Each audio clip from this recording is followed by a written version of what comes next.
Welcome to the channel Stories of Slavery. Today's story takes us to 1859, to the life of Thomas Wiggins, a black boy forced to live under exploitation, who could sit at a piano and play with the brilliance of Mozart, yet never spoke a single word. People called it a miracle. But behind the applause there was a darker truth no one wanted to face. This is a difficult and intense story, so take a moment, breathe, and listen carefully. Before we begin, subscribe and tell me in the comments which city and country you're listening from. Your participation helps keep these stories remembered instead of buried. Let's begin. In the summer of 1858, inside a packed concert hall in Columbus, Georgia, something happened that no one in attendance could explain. Over 800 people had gathered that night. Wealthy plantation owners sat in the front rows with their wives, dressed in silk and satin. Local politicians whispered among themselves. Newspaper reporters clutched their notebooks, waiting for something worth writing about. They had all paid good money to see what the advertisements called the greatest musical curiosity in the American South. But none of them were prepared for what they were about to witness. The stage was simple. Just a grand piano, polished to a mirror shine, sitting alone under the gaslight. The audience grew quiet when a white man in a tailored suit walked out and raised his hand. His name was James Neal Bethune, a lawyer and former newspaper editor who had made his fortune in land and slaves. He smiled at the crowd like a circus ringmaster about to reveal the main attraction. "Ladies and gentlemen," he said, "what you are about to see will challenge everything you believe about the Negro race. What you are about to hear will make you question the very nature of God's creation. I present to you a boy who cannot read a single word, a boy who cannot write his own name, a boy who doctors have declared mentally deficient, barely capable of feeding himself or dressing without assistance. And yet this same boy will sit at this piano and perform feats of musical genius that the greatest composers in Europe could not match." The audience murmured. Some laughed nervously. Others leaned forward in their seats. Bethune paused for effect, then gestured toward the side of the stage. "I give you Blind Tom."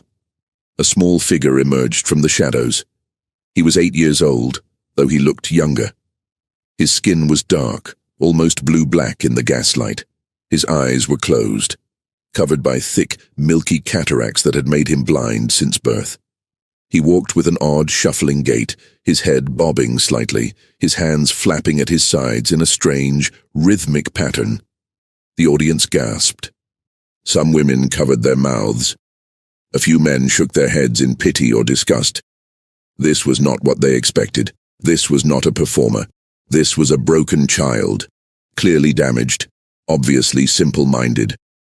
Several people began to stand, ready to demand their money back. But then the boy reached the piano. He did not need anyone to guide him to the bench. He found it himself, his small fingers brushing against the wood until he located the keys. He sat down, adjusted his position, and placed his hands on the keyboard. The room fell silent. And then Thomas Wiggins began to play. The music that poured from that piano was unlike anything those 800 people had ever heard. It was Beethoven's Sonata Pathétique, one of the most difficult pieces in the classical repertoire, a composition that professional musicians spent years trying to master. The blind child played it flawlessly. His fingers flew across the keys with impossible speed and precision. Every note was perfect. Every phrase was exactly as Beethoven had intended. The dynamics rose and fell like ocean waves, soft as a whisper in one moment, thunderous as a storm the next. When he finished, there was no applause. The audience sat in stunned silence, unable to process what they had just witnessed. Bethune smiled. He had seen this reaction before. "If any gentleman or lady in the audience would like to test young Tom's abilities," he announced, "please come forward. Play any piece of music you wish, no matter how complex, no matter how obscure. Tom will listen once and reproduce it exactly." A man in the third row stood up. He was a music teacher from Macon, a classically trained pianist who had studied in Philadelphia. He walked to the stage with a skeptical expression, sat at a second piano that had been placed nearby, and began to play a complicated etude by Chopin, a piece filled with rapid scales and intricate fingerwork. Tom sat motionless, his blind eyes staring at nothing, his head tilted slightly as if listening to something far away. The music teacher finished. He turned to Tom with a smirk, confident that this trick would end here. Tom placed his hands on his piano and played the etude back. In the 17th measure. The audience erupted. Over the next hour, person after person came to the stage to test the boy. A church organist played a hymn he had composed himself, a piece no one else in the world had ever heard. Tom reproduced it perfectly. A woman played a simple melody with her right hand while playing a completely different melody with her left. Tom played both simultaneously, then added a third melody of his own invention with his feet on the piano pedals. A German immigrant played a folk song from his homeland, singing the lyrics in German as he accompanied himself. Tom played the song back and hummed the melody in perfect pitch, even mimicking the man's German accent. By the end of the night, grown men were weeping, women had fainted. The music teacher from Macon sat in his chair with his head in his hands, muttering that he had wasted his entire life. And James Bethune stood at the side of the stage, counting the money in his head. That night in Columbus was not the first time Tom had performed, and it would not be the last. Over the next 5 decades, the blind boy from Georgia would become the most famous musician in America. He would play for presidents and generals. He would fill concert halls across the country and tour Europe to standing ovations. He would earn the equivalent of over $20 million in today's money. But Thomas Wiggins would never see a cent of it. He would never choose where to live, what to eat, or when to sleep. He would never have a friend, a wife, or a family of his own. He would remain, in every way that mattered, a slave, even after slavery ended. Even after the law said he was free, even until the day he died. This is the true story of Blind Tom, the greatest musical genius America ever produced. And this is the story of how America destroyed him. Thomas Green Wiggins was born on May 25, 1849, on a plantation in Harris County, Georgia, near the small town of Columbus. His mother was a woman named Charity, sometimes recorded as Charity Green, who was owned by a man named Wiley Jones. Charity had already given birth to at least 12 children, all of them scattered across different plantations, sold away from her over the years. Tom was her 13th child, and from the moment he was born, it was clear that something was different about him. The baby emerged from the womb with his eyes covered by thick white cataracts. He was completely blind, unable to see even shadows or light. But that was not the only thing wrong with him. In the days and weeks after his birth, Charity noticed that her son did not behave like her other children. He did not respond when she called his name. He did not look at her face when she held him. He did not cry when he was hungry or uncomfortable. He simply lay there, silent and still, as if he were somewhere else entirely. The other enslaved people on the plantation whispered that the child was cursed. Some said he had no soul. Others said he was punishment from God for some unknown sin. Even Charity, who loved her son despite everything, sometimes wondered if there was anything inside that small, silent body at all. In the fall of 1850, when Tom was about 18 months old, Wiley Jones decided to sell off some of his slaves. He needed money to pay debts, and the slave market in Columbus was active. Jones gathered his healthiest workers and brought them to the auction block, where planters and farmers from across the region came to inspect the merchandise. Among the buyers that day was James Neal Bethune, a 46-year-old lawyer and newspaperman who had recently purchased a large plantation called Solitude in Muscogee County. Bethune had come to the auction looking for field hands, strong men who could clear land and plant cotton. But his attention was drawn to a woman standing at the edge of the group, clutching a small child in her arms. The woman was Charity.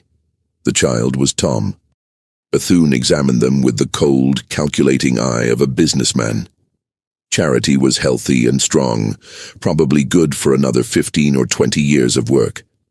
But the child was clearly defective, blind, unresponsive, probably simple-minded. No one would pay good money for a slave who could never work. Wiley Jones knew this. That was why he was selling Charity and Tom together as a package. It was the only way to unload the damaged goods. Jones offered them at a steep discount, just $400 for the pair, a bargain price even by the standards of 1850. Bethune hesitated. He did not want to feed and clothe a useless child who would never contribute anything to the plantation. But Charity was a good worker, and the price was too low to pass up. He made the deal. And so Thomas Wiggins became the property of James Neal Bethune. Neither of them knew it at the time, but this transaction would change both of their lives forever. The first years at Solitude were hard for Charity and Tom. The plantation was new and undeveloped, with thick forests that needed to be cleared and swampy land that needed to be drained. Charity worked long hours in the fields, while Tom stayed in the slave quarters, cared for by older women who were too weak for heavy labor.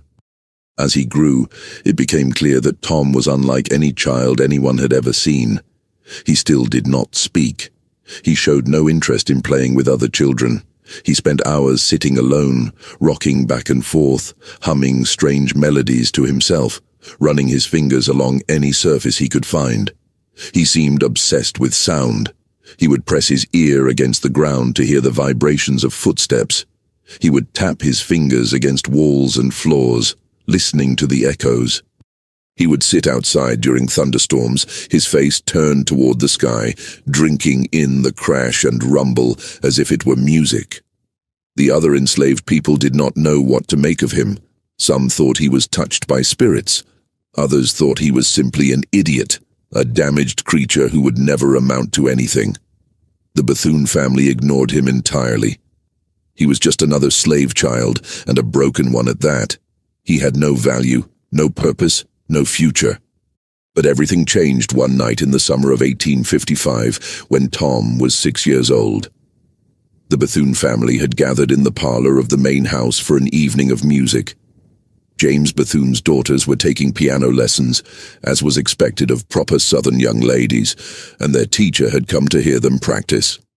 One by one, the girls sat at the Steinway grand piano that dominated the room and played their simple exercises, their small fingers stumbling over the keys. No one noticed the small figure crouched outside the window, hidden in the darkness. Tom had followed the sound of the music from the slave quarters. He had never heard a piano before, and the sound fascinated him. He pressed his face against the glass, his blind eyes staring at nothing, his entire body vibrating with the notes that floated through the air. When the lesson ended and the family went to bed, Tom did something that should have been impossible. He found his way to the back door of the house, which had been left unlocked. He navigated through rooms he had never been in before, avoiding furniture and obstacles by listening to the echoes of his own footsteps. He found the parlor. He found the piano. And he began to play. The sound woke the entire household. James Bethune grabbed his pistol, certain that an intruder had broken in. His wife and daughters huddled in terror. The overseer came running with a lantern. When they burst into the parlor, they found little Tom sitting at the piano bench, his blind eyes closed, his small fingers moving across the keys with supernatural grace. He was playing one of the pieces that Bethune's daughter had practiced earlier that evening. He was playing it perfectly.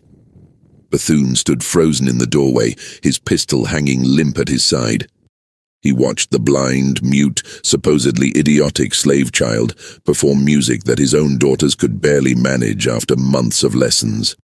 And in that moment, James Neal Bethune realized that he had stumbled upon something extraordinary.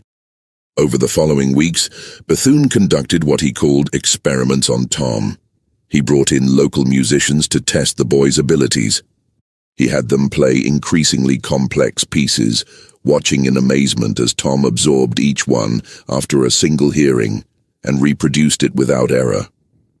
He discovered that Tom could play with his hands crossed, with his back to the piano, even with a cloth draped over the keyboard so he could not feel which keys he was pressing.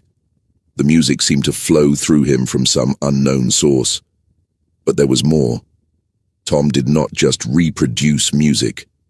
He created it. He would sit at the piano for hours, improvising melodies that no one had ever heard, compositions that ranged from simple and sweet to dark and complex. The music poured out of him like water from a spring, endless and effortless and utterly original. Bethune was not a musical man himself. He could not read sheet music or play any instrument, but he recognized something that mattered far more in the antebellum South. He recognized an opportunity to make money. In 1857, when Tom was 8 years old, Bethune organized the first public exhibition of the boy's talents. He rented a concert hall in Columbus and plastered the town with advertisements. He promoted Tom not as an artist or a musician, but as a curiosity, a freak of nature, a marvel to be witnessed like a two-headed calf or a bearded woman at a circus. The show was a sensation. The concert hall sold out. People came from miles around to see the blind Negro boy who could play piano like a European master. Bethune charged 50 cents admission, a significant sum in 1857, and still turned people away at the door. By the end of the night, he had made more money than his plantation earned in a month. Bethune immediately began planning a tour. He pulled Tom away from his mother and the only home he had ever known. He loaded the boy into a carriage and set off across Georgia, then South Carolina, then the rest of the South, staging exhibition after exhibition in towns and cities large and small. The format was always the same. Bethune would give his speech about the idiot savant, the mental defective who could somehow channel musical genius despite his damaged brain. Then Tom would play. Then the audience challenges would begin. Every night, local musicians would come forward to test the boy, certain they could stump him, certain the whole thing was a trick. Every night, Tom proved them wrong. The money rolled in. Bethune invested it in more advertising, more tours, bigger venues. By 1858, Blind Tom was the most talked-about act in the American South. Newspapers ran breathless reviews of his performances. Scientists and doctors published papers trying to explain his abilities. Religious leaders debated whether his talent was a gift from God or a curse from the devil. And through it all, Tom remained a slave. He slept in back rooms and basements, he ate scraps and leftovers, he had no say in where he went, what he played, or how long he performed. Bethune owned him completely, body and soul. The question of how Tom developed his extraordinary abilities has puzzled researchers for over a century and a half. Modern experts now believe that he was almost certainly autistic, exhibiting what would today be classified as savant syndrome, a rare condition in which individuals with developmental disabilities display exceptional abilities in specific areas such as music, mathematics, or memory. Tom showed many of the classic signs of autism throughout his life. He had difficulty with social interaction and communication. He engaged in repetitive behaviors like rocking and hand flapping. He showed intense focus on specific interests, particularly sound and music. He had sensory sensitivities that made certain textures and temperatures unbearable.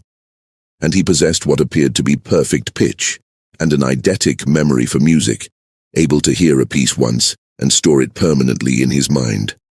In the 19th century, none of this was understood. The term autism would not even be coined until 1908, the year Tom died. In his own time, he was simply classified as an idiot, a person of such low intelligence that he was considered barely human. This classification was convenient for the white people who profited from him. If Tom was not really a person, not really conscious, not really human, then there was nothing wrong with using him like a trained animal. but the evidence suggests that Tom was far more aware than anyone gave him credit for. He responded to kindness and cruelty, showing visible distress when treated harshly and visible pleasure when treated well. He formed attachments to certain people and avoided others. He had preferences and desires, even if he could not express them in words.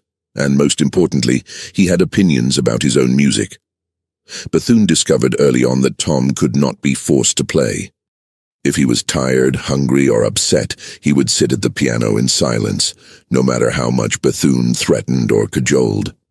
If he did not like a particular piece of music, he would refuse to learn it or would play it mockingly, exaggerating its flaws. And if he was in the mood to compose, he would ignore all requests and play only his own creations, sometimes for hours at a time. This was not the behavior of a mindless automaton. This was the behavior of an artist. By 1860, Blind Tom was the most famous musical performer in the American South. He had played for governors and senators. He had performed in the finest concert halls from New Orleans to Richmond. He had been written about in newspapers across the country and in several European publications. He was, by any measure, a star. He was also still a slave. The question of Tom's legal status was complicated even by the standards of the time. James Bethune had purchased him as property, like a horse or a piece of furniture. But Tom was also a human being, at least in the eyes of God if not the law, and his unprecedented abilities raised uncomfortable questions about the nature of intelligence and the justification for slavery. Southern apologists had long argued that Africans were mentally inferior to Europeans, incapable of higher thought, suited only for manual labor under white supervision. Blind Tom demolished this argument simply by existing. Here was a Negro, a slave, a person classified as property, who could outperform any white musician in the South. Here was proof that black minds were not inferior, that African blood did not preclude genius, that the entire intellectual foundation of slavery was a lie.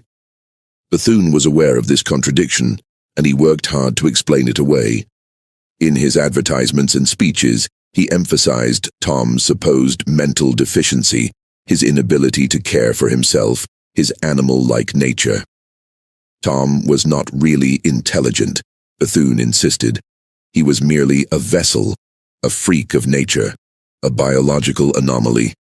His musical ability was not evidence of a sophisticated mind, but rather a kind of parlor trick, like a dog that could count or a horse that could tap its hoof in response to questions. Tom was remarkable, yes, but he was not human in the way that white people were human. This explanation satisfied most white audiences. It allowed them to enjoy Tom's performances without questioning their own beliefs about race. They could applaud his music while still believing in their own superiority. They could marvel at his abilities while still supporting the system that kept him in chains. But not everyone was convinced. Abolitionists in the North seized on Blind Tom as evidence of slavery's injustice. How could anyone claim that Negroes were mentally inferior when a blind slave child could outperform the best white musicians in the country? How could anyone justify owning a human being who possessed such obvious genius? The debate over Tom intensified as the 1860 presidential election approached and the country lurched towards civil war. For Bethune, the timing was dangerous. If the Union won and slavery ended, he would lose his most valuable asset. Tom was worth more than the entire plantation, more than all of Bethune's other slaves combined. Losing him would be financial ruin, so Bethune took steps to protect his investment. In 1859, he drew up a legal contract with Tom's parents, Charity and her husband Mingo, who was enslaved on a nearby plantation. The contract stated that the Wiggins family agreed to let Bethune keep Tom and manage his career in exchange for a small annual payment and the promise that Tom would be well cared for. The contract was a sham, of course. Charity and Mingo could not legally enter into contracts because they were slaves. They could not negotiate terms because they had no leverage. They could not refuse because refusal meant punishment or sale. The document was designed to give Bethune a paper trail, something he could point to if Tom's ownership was ever challenged in court. And indeed, that challenge was coming sooner than anyone expected. In April 1861, Confederate forces fired on Fort Sumter, and the Civil War began. The South seceded from the Union. James Bethune, a loyal Confederate, sent his sons to fight for the cause. He donated money and supplies to the Southern Army. And he continued to tour with Blind Tom, staging concerts across the Confederacy to raise funds and boost morale. Tom became, in effect, a propaganda tool for the Southern cause. Bethune presented him as proof of the benevolence of slavery, evidence that enslaved people were well cared for and even allowed to develop their talents under the wise guidance of their masters. Confederate newspapers praised Tom's performances as symbols of Southern culture and refinement. Confederate generals attended his concerts and shook Bethune's hand. What Tom thought about all of this, no one knows. He could not speak, could not write, could not express his opinions in any way that white people would recognize or respect. He simply played the music they asked him to play, performed the tricks they demanded, and kept whatever thoughts he had locked inside his silent mind. But perhaps the music itself was a form of expression. Because during the war years, Tom began composing pieces with titles like The Battle of Manassas and March to the Battlefield, ostensibly celebrations of Confederate military victories. These compositions were hugely popular with Southern audiences who heard in them the glory and triumph of their cause. But musicologists who have studied these pieces in recent decades have found something strange. Hidden within the triumphal melodies are darker elements.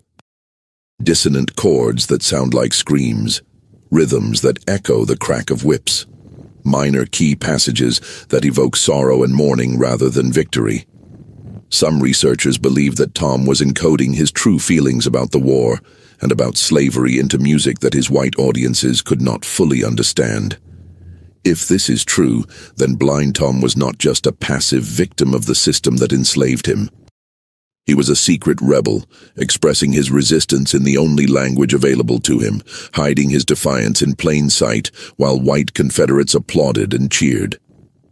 The war ended in April 1865 with the surrender of Robert E. Lee at Appomattox. A month later, the 13th Amendment to the Constitution was ratified, abolishing slavery throughout the United States. 4 million enslaved people were suddenly free, including Tom's mother, Charity, his father, Mingo, and every other black person in the South. Tom should have been free too. He was 16 years old now, a young man who had spent his entire life performing for white audiences and earning money for white owners. He had generated hundreds of thousands of dollars in revenue, more than most free people earned in a lifetime. He deserved his freedom and the chance to control his own life and career. But James Bethune had other plans. Within months of the war's end, Bethune went to court and filed for legal guardianship of Tom. He argued that Tom was mentally incompetent, unable to care for himself, in need of a responsible white person to manage his affairs. He produced doctors who testified that Tom was an idiot, a creature with the mind of a young child, incapable of making decisions or handling money. He pointed to Tom's strange behaviors, his inability to speak, his apparent confusion about the world around him. The court agreed. In 1865, the same year that slavery ended, Thomas Wiggins was declared a legal ward of James Neal Bethune. Tom was free in name only. In practice, nothing had changed. Bethune still controlled where he lived, what he did, and where his money went. The chains had simply been replaced by paperwork. And so Blind Tom's slavery continued, hidden behind the legal fiction of guardianship, invisible to a nation that was trying to convince itself that the sin of slavery had been washed away. This was not unusual. Across the South, white people were finding new ways to control black labor without calling it slavery. Black codes restricted where freed people could live and work. Vagrancy laws allowed police to arrest black people for being unemployed and force them to work without pay. Sharecropping trapped families in cycles of debt that lasted for generations. But Tom's situation was unique. He was not a field hand or a domestic servant. He was the most famous musician in America, a performer who had played for presidents, a genius whose abilities defied explanation. And he was still, in every way that mattered, a slave. The concert tours continued. Bethune took Tom north for the first time, staging shows in New York, Philadelphia, and Boston. Northern audiences packed the halls, eager to see the famous blind Tom they had read about in newspapers. Abolitionists protested outside some venues, demanding Tom's freedom.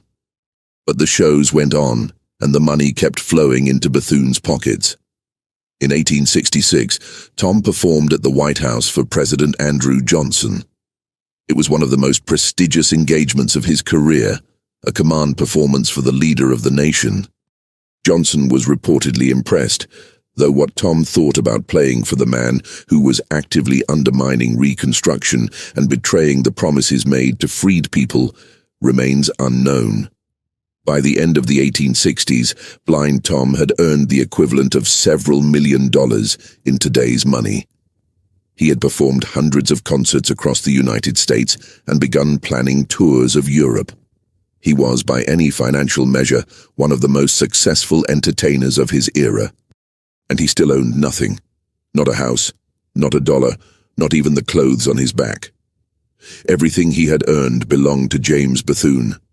Everything he would ever earn would belong to James Bethune or his heirs. The guardianship arrangement ensured that Tom would remain a source of wealth for white people until the day he died. Tom's mother, Charity, watched all of this from a distance. After emancipation, she had stayed in Georgia, working as a domestic servant for various white families.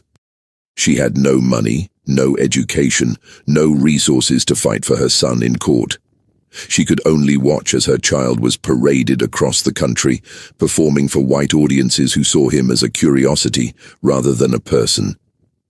In 1870, Charity attempted to challenge Bethune's guardianship. She hired a lawyer, scraping together what little money she had, and filed suit demanding custody of her son. The case dragged on for years, mired in legal technicalities and deliberate delays. Bethune hired expensive attorneys who argued that Charity was unfit to care for Tom, that she lacked the resources and expertise to manage his career, that removing him from Bethune's care would destroy his livelihood. The court sided with Bethune. Charity lost her case and her son. She died a few years later, never having held Tom in her arms again, never having spoken to him without white people listening, never having seen him as anything other than a performer on a stage. And Tom played on, night after night, year after year, a prisoner in the only world he had ever known. In the spring of 1882, a reporter from the New York Times traveled to the small town of Warrenton, Virginia, to interview the most famous musician in America. The reporter had heard the stories, of course. Everyone had heard the stories. The blind Negro boy who could play any piece of music after hearing it once. The idiot savant who had performed for presidents and kings. The human curiosity who had earned millions of dollars without ever understanding what money was. But the reporter was not prepared for what he found.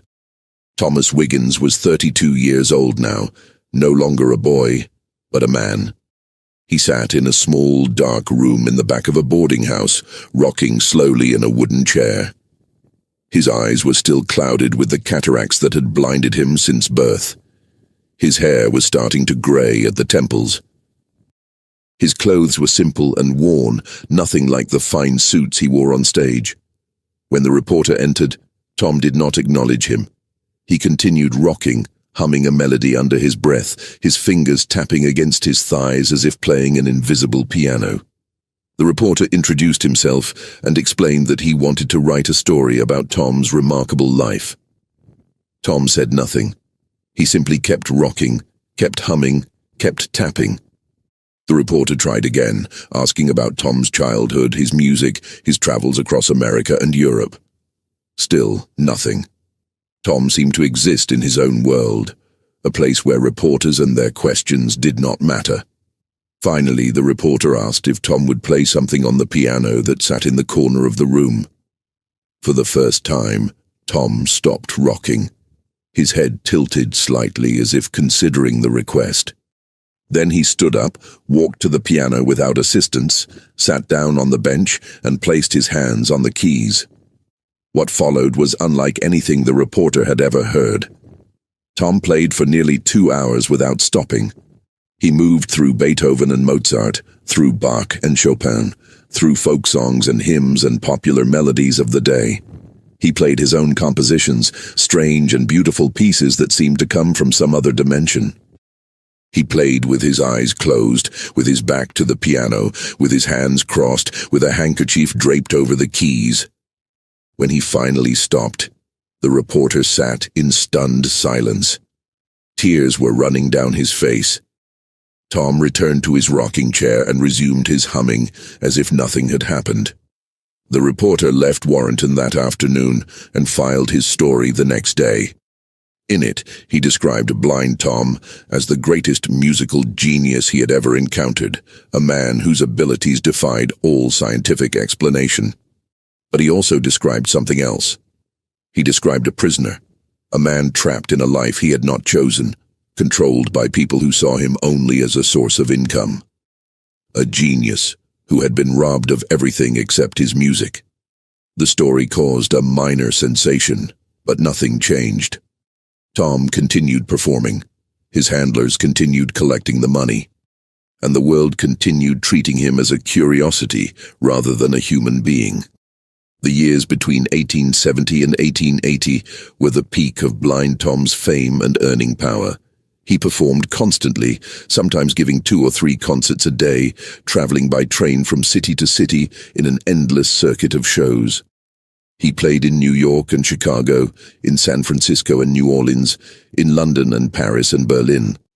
He performed for Queen Victoria in England, who was reportedly so moved by his playing that she wept openly. He performed for Emperor Wilhelm I in Germany, who declared him the most remarkable musician in the world. But success did not bring freedom. James Bethune maintained iron control over every aspect of Tom's life. He decided where Tom would perform, how long the concerts would last, what pieces would be played. He negotiated the contracts, collected the fees, and deposited the money in his own accounts. Tom received nothing except food, clothing, and a place to sleep. The accommodations varied depending on location. In some cities, Tom stayed in fine hotels, though always in back rooms or servants' quarters. In other places, he slept in boarding houses or even in the homes of local black families who were paid a small sum to house him. He rarely stayed anywhere for more than a few nights. The schedule was relentless, designed to extract maximum profit from every tour. Tom's health suffered under this brutal regime. He was frequently exhausted, sometimes performing while visibly ill. He had episodes of confusion and agitation, behaviors that would today be recognized as signs of autistic burnout or sensory overload. When these episodes occurred, Bethune would cancel shows until Tom recovered, not out of concern for Tom's well-being, but because a sick performer could not generate revenue. There were other costs as well, costs that did not show up on any balance sheet.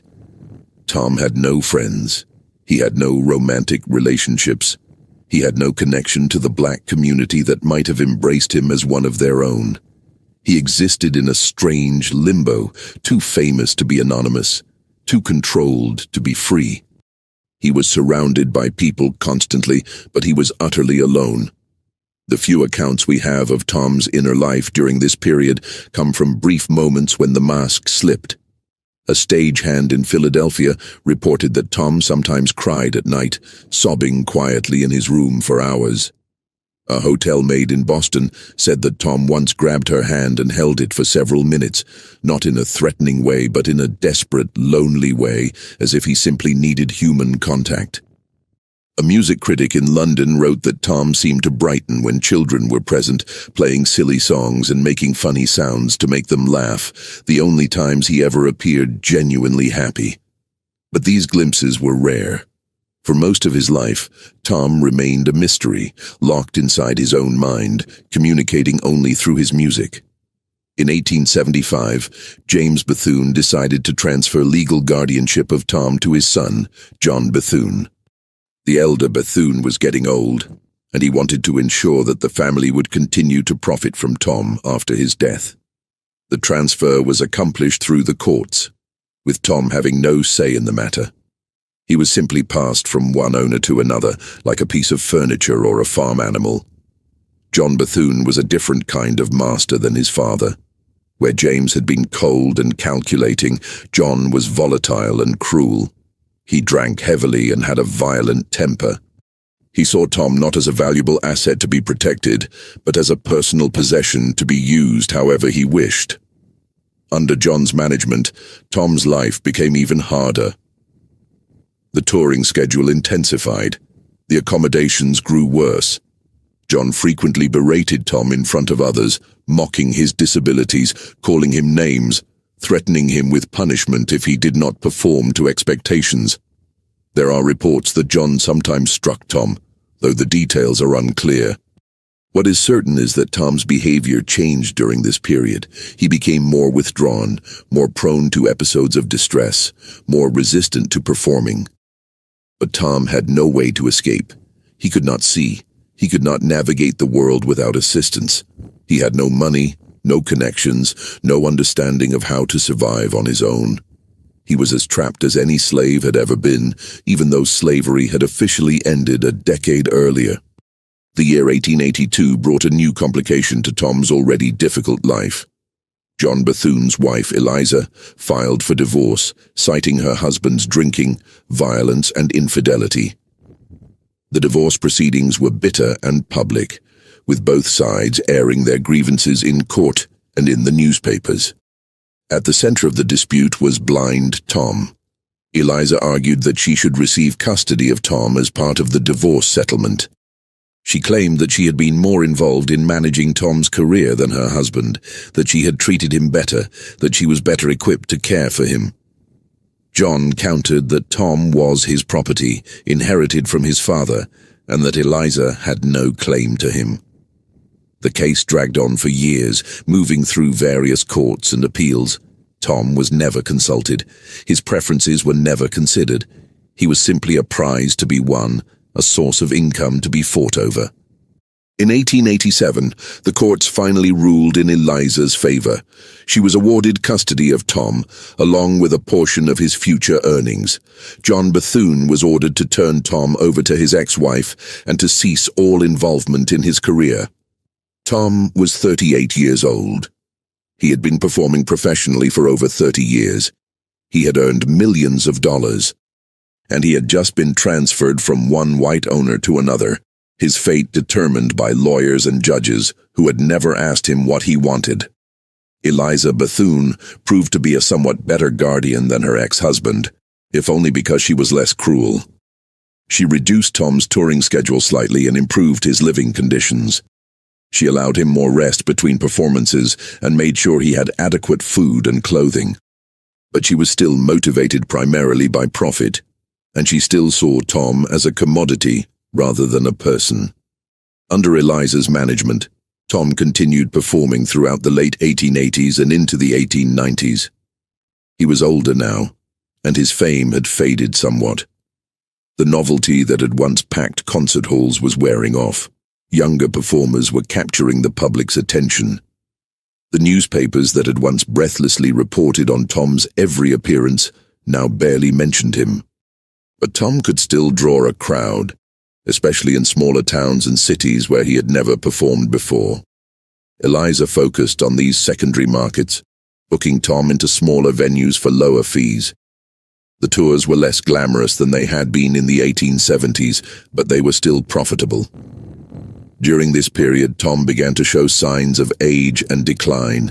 His memory, once seemingly infinite, started to falter. He would sometimes forget pieces he had played hundreds of times. He would lose his place in the middle of a performance and have to start over. His improvisations became less fluid, less inspired. The genius was still there, but it was flickering. Tom also became more difficult to manage. He would sometimes refuse to perform, sitting at the piano in silence, no matter how much Eliza pleaded or threatened. He would play pieces that were not on the program, ignoring requests from the audience. He would stop in the middle of a concert and walk off stage without explanation. These incidents were unpredictable and increasingly frequent.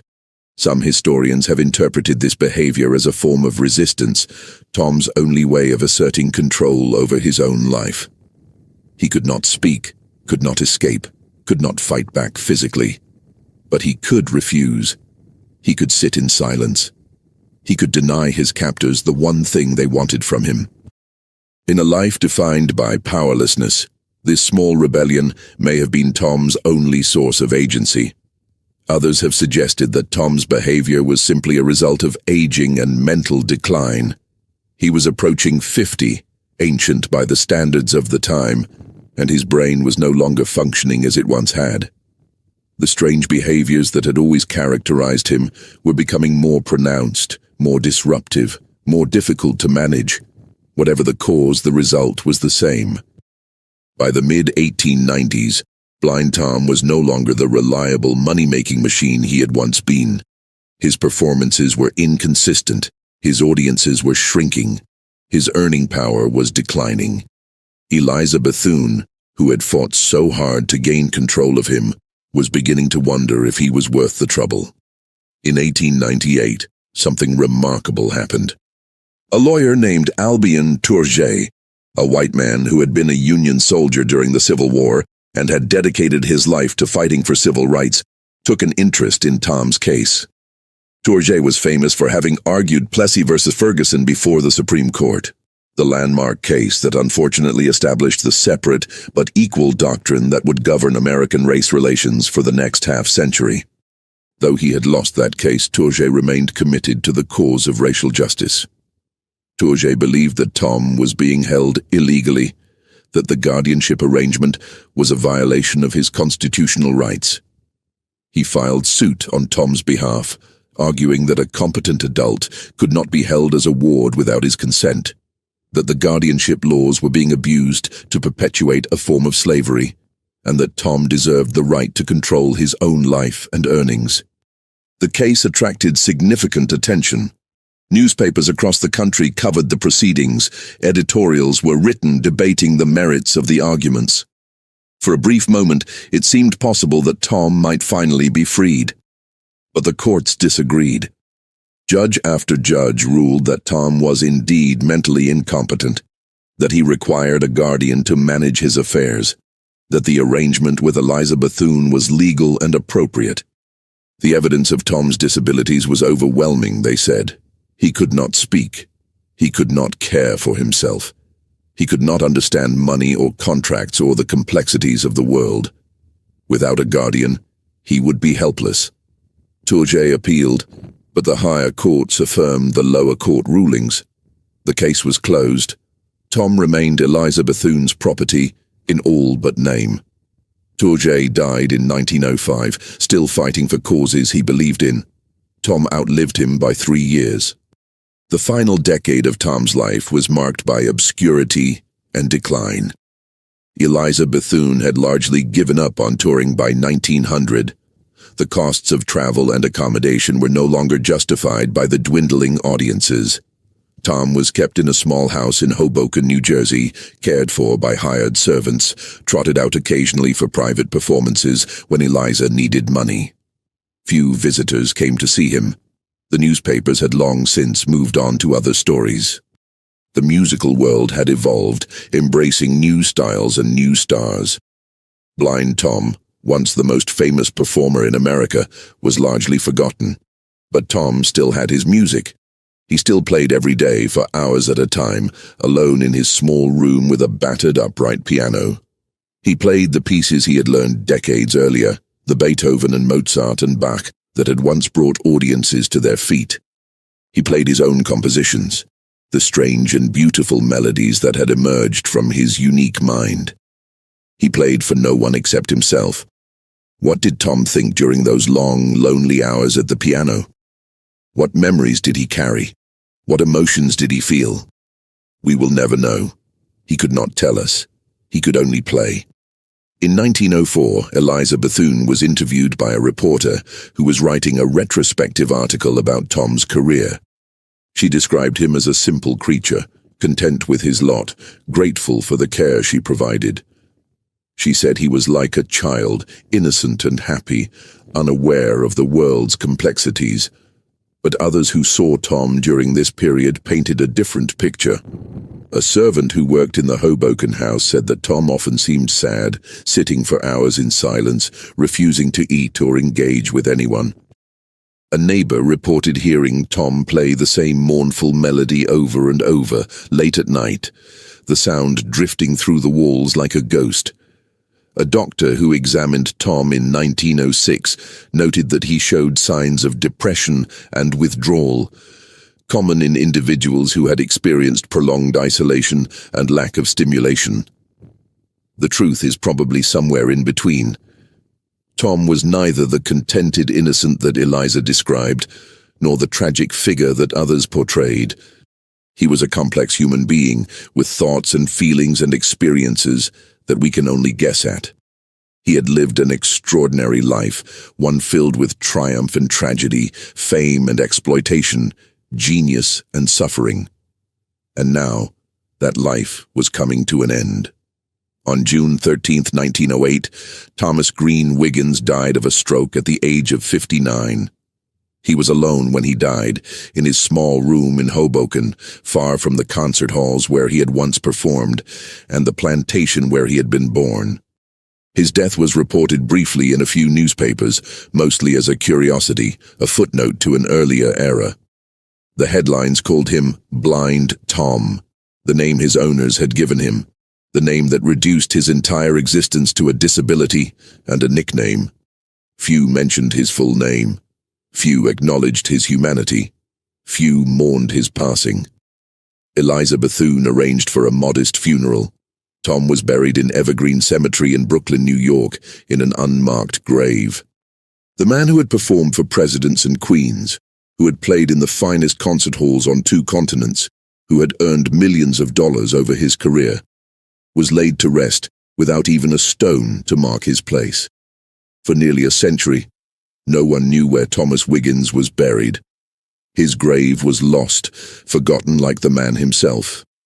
It was not until 1976 that researchers finally located his remains in a plot that had been purchased by Eliza Bethune under her own name rather than Tom's. In 2002, a proper marker was finally placed on Tom's grave. It reads, Thomas Wiggins Bethune, Blind Tom, 1849-1908, renowned pianist and composer. The marker acknowledges both his slave name and his stage name, the identity imposed on him by white owners who saw him only as a source of profit. But the marker also calls him what he truly was: a pianist, a composer, an artist. It took 94 years for America to put those words on his grave. 94 years to acknowledge that Thomas Wiggins was more than a curiosity, more than a freak, more than a piece of property. He was a musician, one of the greatest who ever lived. The story of Blind Tom raises uncomfortable questions that America has never fully answered. How do we reckon with the exploitation of black genius? How do we account for the wealth that was extracted from enslaved and formerly enslaved people? How do we honor those who were robbed not just of their freedom, but of their very identities? Tom earned the equivalent of over $20 million during his career. Every penny of that money went to white people. First to James Bethune, then to John Bethune, then to Eliza Bethune. The family that had purchased Tom as a defective piece of property became wealthy beyond imagination because of his talent. And what did Tom receive in return? A room to sleep in, food to eat, clothes to wear, the bare necessities of survival, provided not out of kindness, but out of the need to keep the money-making machine functioning. This was the reality of Blind Tom's life. He was not a person, but a product.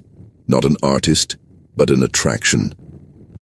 Not a human being, but a human tool used to generate profit for others. Some defenders of the Bethunes have argued that they deserved compensation for managing Tom's career, that without their efforts he would have remained an unknown slave on a Georgia plantation, that they provided him with opportunities he could never have had on his own. There is a kernel of truth in this argument. Tom could not have managed a concert tour by himself. He could not have negotiated contracts or handled finances. He needed help to navigate a world he could not see. But this argument ignores the fundamental injustice at the heart of the arrangement. Tom did not choose to have managers. He did not consent to the terms of his employment. He did not agree to give away all of his earnings in exchange for food and shelter. These decisions were made for him without his input by people who had a financial interest in keeping him dependent and controlled. A truly just arrangement would have looked very different. Tom could have been paid fairly for his work, with a portion of his earnings set aside for his care and the rest saved for his future. He could have been provided with education and support to help him develop whatever independence was possible given his disabilities. He could have been treated as a human being with rights rather than as property to be exploited. But that would have required white America to see Tom as a person, and white America was not ready to do that. Not in 1858, when he first began performing. Not in 1865, when slavery officially ended. Not in 1908, when he died. The myth of black inferiority was too powerful, too convenient, too deeply embedded in the fabric of American society. So Tom lived and died as a slave in everything but name. And his story was mostly forgotten, a footnote in the history of American music, an uncomfortable reminder of truths that most Americans preferred not to face. But here is the remarkable thing about Thomas Wiggins. Despite everything that was done to him, despite the exploitation and the cruelty and the dehumanization, he left something behind that his oppressors could never take away. He left his music. Tom composed over 100 original pieces during his lifetime. Many of these compositions have been lost, never written down or preserved. But some survive, and they reveal a mind of extraordinary depth and complexity. His most famous composition is the Battle of Manassas, a musical depiction of the Confederate victory in the first major battle of the Civil War. On the surface, it seems like a celebration of Southern triumph, exactly the kind of propaganda that James Bethune wanted Tom to produce. But listen closely, and you hear something else. You hear chaos and confusion. You hear suffering and death. You hear the true horror of war, rendered in notes and chords that white audiences applauded without understanding. Another composition, The Rainstorm, captures the sound of a violent thunderstorm with uncanny accuracy. The piece begins quietly, with soft raindrops falling on a roof. Then the wind picks up, the rain intensifies, the thunder crashes. The music builds to a terrifying climax, before gradually subsiding into peaceful calm. It is a work of programmatic genius, painting pictures with sound in a way that few composers have ever matched. But perhaps the most revealing of Tom's compositions are the ones without names, the improvised melodies that he played for himself late at night, alone in whatever room he happened to be sleeping in.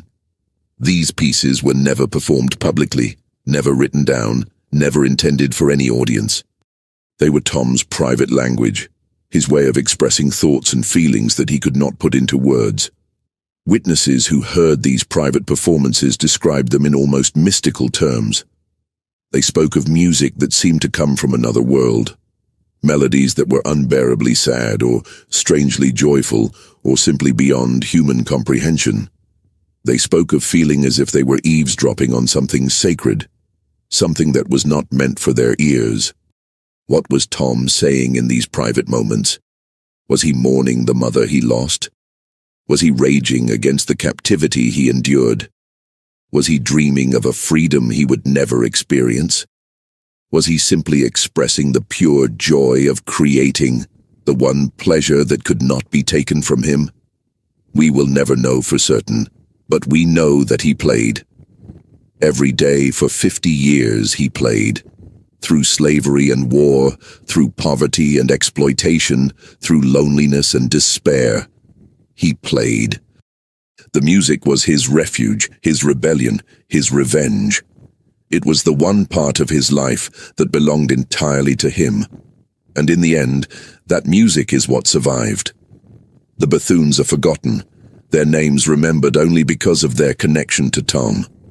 Their money is long since spent. Their power is long since dissolved. But Tom's compositions are still performed today, studied by musicologists, marveled at by pianists, appreciated by audiences who never knew his name. In this sense, Tom won. Not the victory he deserved, not the freedom and respect and compensation he should have received, but a victory nonetheless. His genius outlasted his oppressors. His art transcended his suffering. His music carries his story forward, speaking to generations who never knew him, testifying to what he was and what was done to him. There is a lesson in this, though it is not a comfortable one. The lesson is not that talent conquers all, or that genius will always be recognized, or that justice eventually prevails. Tom's life proves the opposite. Talent can be exploited. Genius can be imprisoned. Justice can be delayed forever. The lesson is simpler and more profound. It is that human beings are more than what is done to them. They are more than the categories imposed on them. They are more than the names they are called or the roles they are forced to play. Tom was called an idiot, but he was a genius. He was called property, but he was a person. He was called Blind Tom, as if blindness and a nickname could define him, but he was Thomas Green Wiggins, a man with a mother who loved him and a mind that created beauty and a soul that endured. The people who exploited him wanted to reduce him to a commodity, a curiosity, a thing. They wanted to extract value from him without acknowledging his humanity. They wanted to profit from his gifts while denying that he had any inner life worth respecting. They failed. Not in the material sense. They took his money, controlled his body, owned his labor. In that sense, they won completely. But they failed to erase him. They failed to silence him. They failed to make him nothing. Because Tom spoke, not in words, but in music. Every time he sat at the piano, he spoke. Every composition was a statement. Every performance was a testament. Every note was proof that inside the body they called defective, inside the mind they called inferior, inside the person they treated as property, there was something real and valuable and irreducibly human. This is what we should remember about Blind Tom. Not just the injustice of his life, though that must never be forgotten. Not just the cruelty he endured, though that must be acknowledged and condemned. But also the triumph. The triumph of a man who, in the face of everything designed to destroy him, continued to create, continued to express, continued to be. Tom never got his revenge in any conventional sense. He never confronted his oppressors or escaped their control or received compensation for what was stolen from him. He died as he had lived, at the mercy of white people who did not see him as fully human. But there is another kind of revenge. The revenge of endurance. The revenge of survival. The revenge of leaving something behind that your enemies cannot destroy. James Bethune is dust. John Bethune is dust. Eliza Bethune is dust. Their grand plans, their legal maneuverings, their careful exploitation, all of it is dust.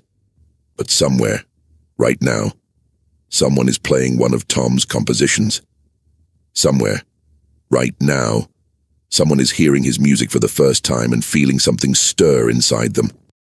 Somewhere, right now, his genius is touching another human being across a gap of more than a century. That is Tom's revenge.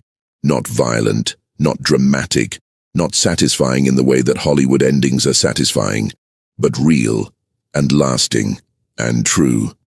The boy who never spoke a word said everything that mattered. He said it in music, and we are still listening. In recent years, there has been a growing movement to recognize Tom's contributions to American music and to reckon with the injustice of his life.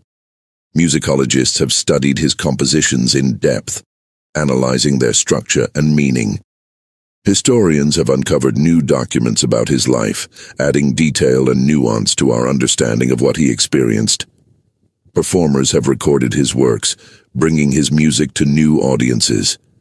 There have also been calls for more tangible forms of recognition. Some have suggested that Tom should be inducted into various music halls of fame. Others have proposed that a museum or memorial should be established in his honor. Still others have called for reparations, arguing that the Bethune family's descendants should be required to give back some portion of the wealth that was extracted from Tom's labor. These efforts are valuable. They help to correct the historical record, to ensure that Tom is remembered as he should be remembered. But they also raise difficult questions. Can any recognition, however belated, make up for what was done? Can any memorial capture the full weight of a life spent in captivity? Can any reparation compensate for 50 years of stolen freedom? The answer probably is no. There is no way to undo what was done to Tom. There is no way to give him back the life he should have had. The injustice of his existence is complete and irreversible. But perhaps that is not the point. Perhaps the point is not to fix the past, but to learn from it. To see in Tom's story a warning about what happens when human beings are treated as property. To recognize in his suffering the consequences of systems designed to extract value from black bodies while denying black humanity. To understand that the history of American music, like the history of America itself, is built on a foundation of exploitation and theft. Tom's life was shaped by forces beyond his control. He was born into slavery, sold as property, exploited as a performer, kept as a ward, and forgotten after his death. At every stage, decisions were made for him rather than by him. His fate was determined by laws and customs and economic interests that he could not influence or escape. And yet within those constraints he found a way to be himself. He found a way to create. He found a way to leave a mark on the world that would outlast the people who owned him. This is the paradox of Tom's life. He was utterly powerless, and yet he was powerful. He was silenced, and yet he spoke. He was treated as nothing, and yet he was something extraordinary, something unforgettable, something that we are still trying to understand. If Tom could speak to us today, what would he say? Would he be angry at the people who exploited him? Would he be sad about the life he was denied? Would he be proud of the music he created? Would he even care what we think more than a century after his death? We will never know. Tom's thoughts died with him, locked forever inside the mind that the world called defective. But we have his music, and in that music, if we listen carefully, we can hear something that sounds like a voice. A voice crying out from the darkness. A voice demanding to be heard. A voice insisting on its own existence, its own value, its own humanity. Listen to that voice. Listen to Blind Tom. Listen to Thomas Green Wiggins. He has something to tell you. In the end, what Thomas Wiggins gave to the world was not just music. It was proof. Proof that genius knows no color. Proof that the human spirit cannot be crushed by chains or laws or cruelty. Proof that even in the darkest circumstances, something beautiful can emerge. The people who exploited Tom wanted to prove the opposite. They wanted to use him as evidence that black people were inferior, that slavery was justified, that the social order of the antebellum South was natural and right. They paraded him on stages across America and Europe, presenting him as a freak, an anomaly, a demonstration of how far a defective Negro could go with proper white management. But their argument collapsed under the weight of its own contradictions. If black people were truly inferior, how could a blind, allegedly idiotic slave child outperform the best white musicians in the world? If Negroes were only suited for manual labor, what explained the creative genius that poured from Tom's fingers every time he touched a piano? If the system of slavery and white supremacy was just, why did it require such elaborate justifications? Tom's existence was a refutation of everything his oppressors believed. Every note he played was an argument against their worldview. Every composition was evidence that their ideology was built on lies. They tried to explain him away. They called him an idiot savant, a freak of nature, a biological accident. They insisted that his abilities did not reflect true intelligence, that he was merely imitating sounds like a parrot, that there was no real mind behind the music. But anyone who actually listened could hear the truth. The music was not mechanical. It was not empty imitation. It was art. It was expression. It was the product of a consciousness that felt and thought and created. Tom proved them wrong simply by being who he was. He did not need to argue or protest or fight. He just had to play. And every time he played, the lies fell away. This is the legacy of Blind Tom, not just the compositions he left behind, though those are precious and irreplaceable. Not just the historical record of his exploitation, though that must be preserved and taught, but the simple, irrefutable fact of his genius. The proof that black minds are not inferior. The evidence that human potential cannot be measured by the color of someone's skin. That proof was paid for with a lifetime of suffering. Tom gave everything so that this truth could be demonstrated. He sacrificed his freedom, his earnings, his relationships, his happiness. He endured exploitation and cruelty that would have broken most people. And in return, he got nothing except the chance to play. But that chance was enough. Through his music, Tom transcended the prison that surrounded him. Through his art, he escaped the categories that were meant to contain him. Through his genius, he defeated the ideology that tried to define him as less than human. This is the revenge of Blind Tom. Not a revenge of violence or destruction. Not a revenge that left his oppressors bleeding in the streets, but a revenge of truth. A revenge of beauty, a revenge of enduring proof that they were wrong about everything. The boy who never spoke a single word had the last word after all, and that word was music.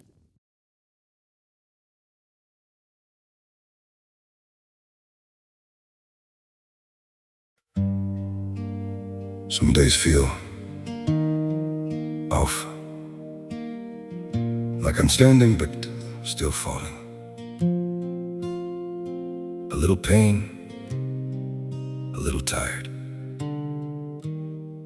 and no one to tell it all to. There are days that feel unsteady, like I'm drifting out of place. Every step just feels so heavy, with a smile I have to fake. A little hurt I keep inside me, a little weight I always hide, and 1,000 quiet worries I've been holding deep inside. There's no one here to tell it to, no one who would understand. So I carry all these feelings like they're slipping through my hands. A little broken, little lost, trying hard to just get through. All these nights I stay awake with everything I never say to you. I keep walking through the silence like it's all I've ever known. Every crowded room reminds me how it feels to be alone. There's no one here to tell it to, no one who would understand. So I carry all these feelings like they're slipping through my hands. A little just get through all these nights I stay awake with everything I never say to you.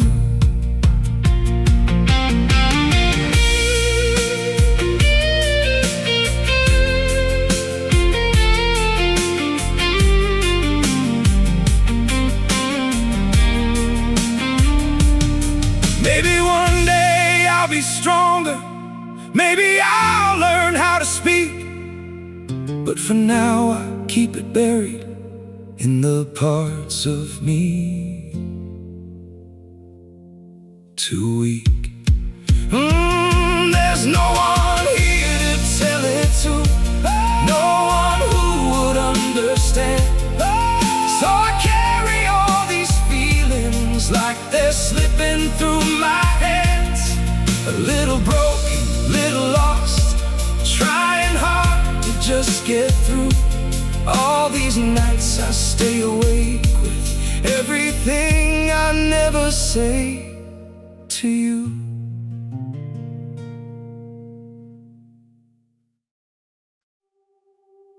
I'm freezing,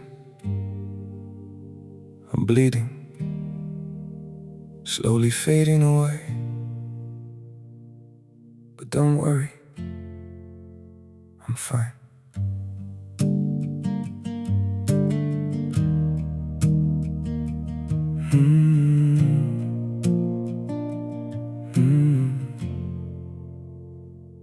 The cold has settled in my heartbeat, like winter living in my veins. Every breath feels numb and fragile, every smile just hides the pain. I'm breaking quietly in silence, falling slow without a sound. Yet I keep saying I'm okay, while my world burns to the ground. I'm frozen here, I'm bleeding slowly, dying piece by piece inside. But I still whisper, it's alright, just to keep you from goodbye. I'm shattered, love, but don't you worry, I'll pretend till my last breath. Even while my soul is fading, I'll say everything's okay. Maybe pain just learned to live here, maybe sorrow feels like home. So I wear my wounds like armor and survive them all alone. I'm frozen here, I'm bleeding slowly, dying piece by piece inside.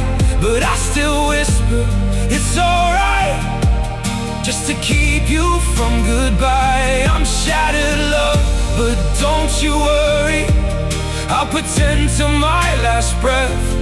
Even while my soul is fading, I'll say everything's okay. If you ever see me smiling, no, it's just my last defense. 'Cause sometimes love means hiding how much you're suffering.